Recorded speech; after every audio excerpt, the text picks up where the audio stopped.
हमारा दिमाग हमारा दोस्त है या दुश्मन? आइए इस बात पर विचार करते हैं।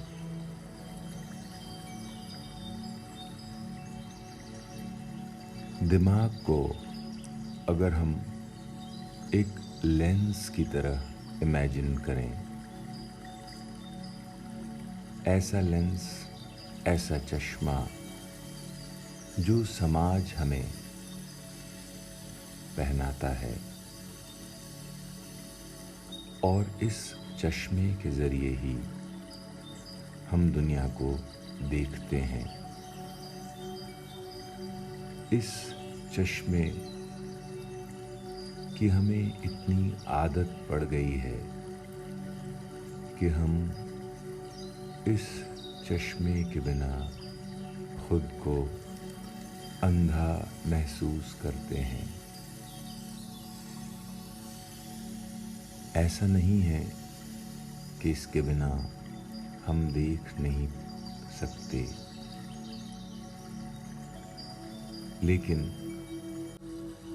इसकी इतनी आदत पड़ गई है कि सब कुछ ब्लर दिखाई पड़ने लगता है जीवन में और हम असहज हो जाते हैं इस चश्मे के बिना, क्योंकि एक क्षण भी हम इस चश्मे को छोड़कर जीने के आदी नहीं रहे हैं। क्या ये चश्मा प्राकृतिक है? क्या ये चश्मा जन्म से हमें मिला हुआ है? विचार करके देखें। जब बच्चा पैदा होता है और धीरे धीरे बड़ा होता है तो उसके पास कोई नज़रिया, कोई पॉइंट ऑफ व्यू नहीं होता ज़िंदगी को देखने के लिए। और जैसे जैसे वो बड़ा होता है, समाज, परिवेश, माता पिता उसे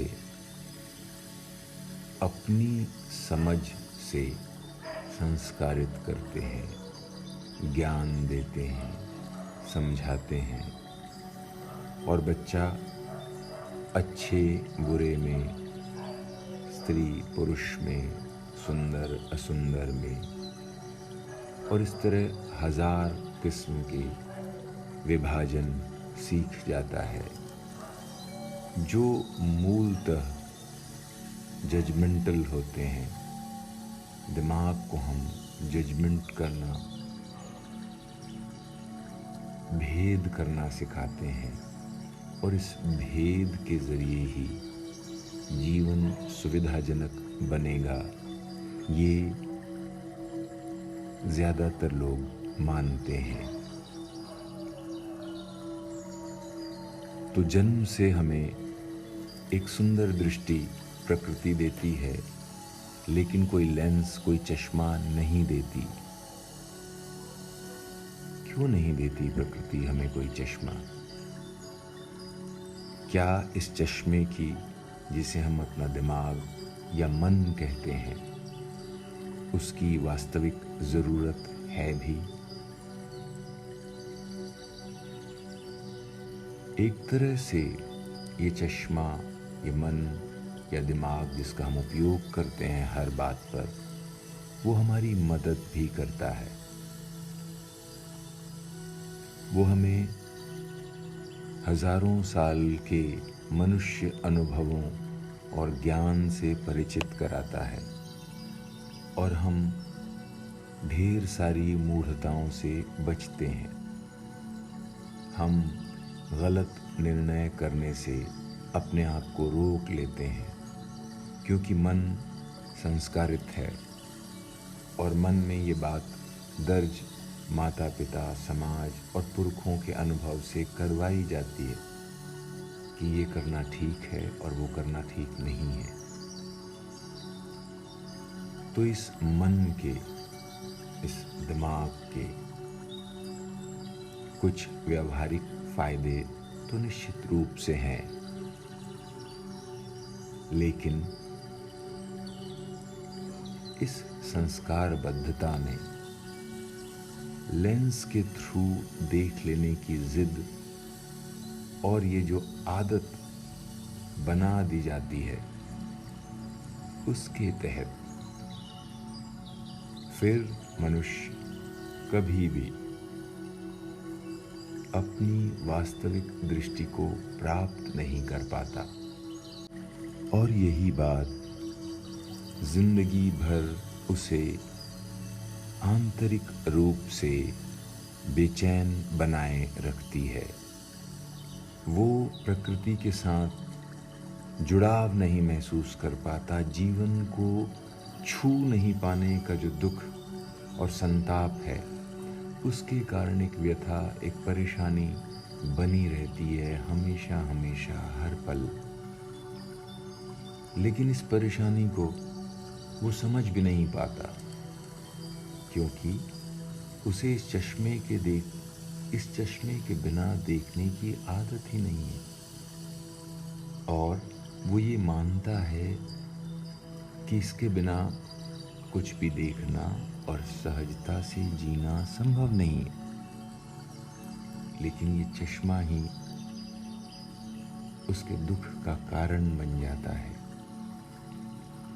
दरअसल मन या दिमाग उसके दुख का कारण नहीं है, मगर इस चश्मे का सदुपयोग न कर पाना, ठीक से इसका उपयोग न समझना असल में दुख का कारण बन जाता है। तो इस चश्मे के उपयोग को थोड़ा सा सीखा जाए।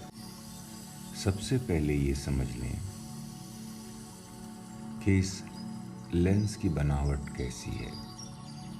इस लेंस को कांच के फिक्स और ठोस लेंस की तरह न समझकर, आँख के अंदर जो लेंस है, मांस से बना हुआ एक ट्रांसपेरेंट लेंस है, जिसके ज़रिए हम देख पाते हैं और जो फ्लेक्सिबल है, जिसकी मोटाई कम या ज़्यादा होती रहती है, क्योंकि ऊपर के मसल्स का दबाव उस पर पड़ता है और लेंस या तो मोटा हो जाता है, और जब वो दबाव कम होता है तो ये लेंस पतला हो जाता है। और इसी मोटे और पतले होने के ज़रिए हम दूर और पास की वस्तुओं को एक ही लेंस के माध्यम से देख पाते हैं। तो मन को इस लेंस की तरह, मोटाई को बदलने वाले लेंस की तरह, फ्लेक्सिबल लेंस की तरह समझें और उपयोग करना शुरू करें। आप पाएंगे कि मन फ्लेक्सिबल है।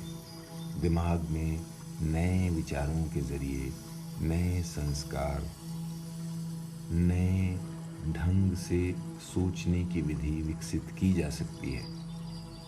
और जैसे हम पुराने संस्कारों को थोड़ा थोड़ा मोड़ने और बदलने लगेंगे, वैसे वैसे हमारा आत्मविश्वास बढ़ता जाएगा और हम ये जान लेंगे कि ये लेंस फिक्स नहीं है, ये चश्मा अनिवार्य नहीं है। और इस चश्मे के ज़रिए जो हमें दिखाई पड़ता है, वो आकृतियाँ बदलती रहती हैं और दरअसल सच को हम ठीक से देख ही नहीं पाते, क्योंकि ये लेंस उन्हें डिस्टॉर्ट करके, बिगाड़ करके, संस्कारित मन के अनुरूप रंग में और आकार में ढालकर हमें दिखाता है। और चूंकि सच को हम ठीक से देख नहीं पाते, इसलिए हम अंधों की तरह जीने को अभिशप्त होते हैं। और अंधा आत्मविश्वास के साथ जी सके, ये बड़ी मुश्किल बात है, क्योंकि उसे कुछ दिखाई नहीं पड़ता। टटोल टटोल कर ही उसे जीना होता है। उसे इंटरप्रेट करना होता है कि कौन सी वस्तु किस आकार की है, और आँखों का काम वो हाथ से लेने की कोशिश करता है। तो जब इस लेंस की फ्लेक्सिबिलिटी को हम आजमा लेंगे, जब नए विचारों से हम अपने मन को संस्कारित करने की कोशिश करेंगे और इसमें कुछ सफलता पाएंगे, तब जाकर मन को हटाने की जो विधि है या जो बात है, वो पहले हम समझ या स्वीकार कर पाएंगे। और तभी हमें दिखना शुरू होगा कि एक बच्चा जिसका मन अभी एक्टिव नहीं हुआ है, संस्कारित नहीं हुआ है, जिसका दिमाग अभी मैनिपुलेशन में जागृत नहीं हुआ है, वो इतना खुश क्यों रहता है? हर क्षण उसके लिए बराबर है।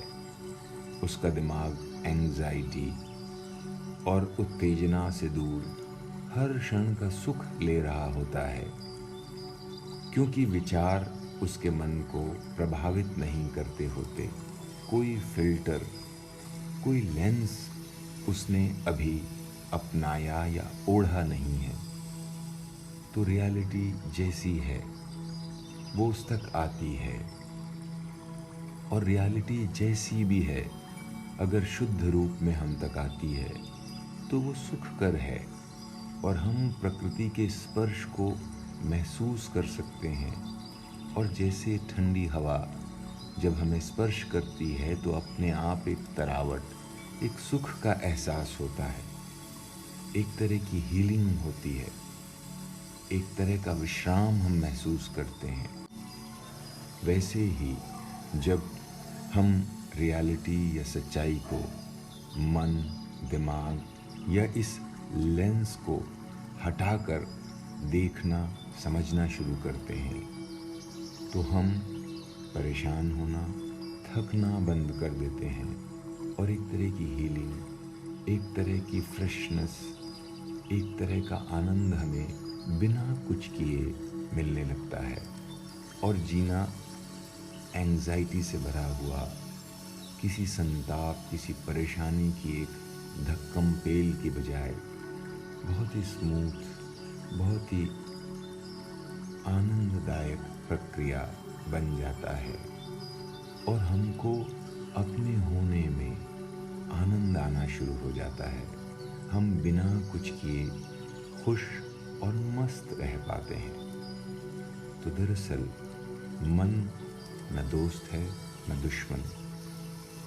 मन एक उपकरण है जिसकी उपयोगिता है, और जब हमारी आवश्यकता हो तब इस चश्मे को लगाया जाए और कुछ चीज़ें या कुछ बातों को उसके ज़रिए उपयोग में लाया जाए। और ज़्यादातर वक्त उस चश्मे के बिना हमारा काम चल सकता है। न सिर्फ काम चल सकता है, बल्कि हम ज़्यादा खुश, ज़्यादा प्रफुल्लित हो सकते हैं। तो इस चश्मे को उतारने का समय पर आत्मविश्वास भी हमें पाना होगा। और इस चश्मे के बिना हमें साफ साफ जब सच्चाई की दुनिया दिखेगी, जब प्रकृति हमसे बातें करेगी सीधे बिना किसी फिल्टर के, तो हम स्वस्थ और आनंदित महसूस कर पाएंगे, और बिना एंग्जाइटी या परेशानी या संताप या फ्रस्ट्रेशन के अपने होने के सुख को गहराते हुए जी पाएंगे। आप इस चर्चा में आनंद के साथ शामिल हुए। आपका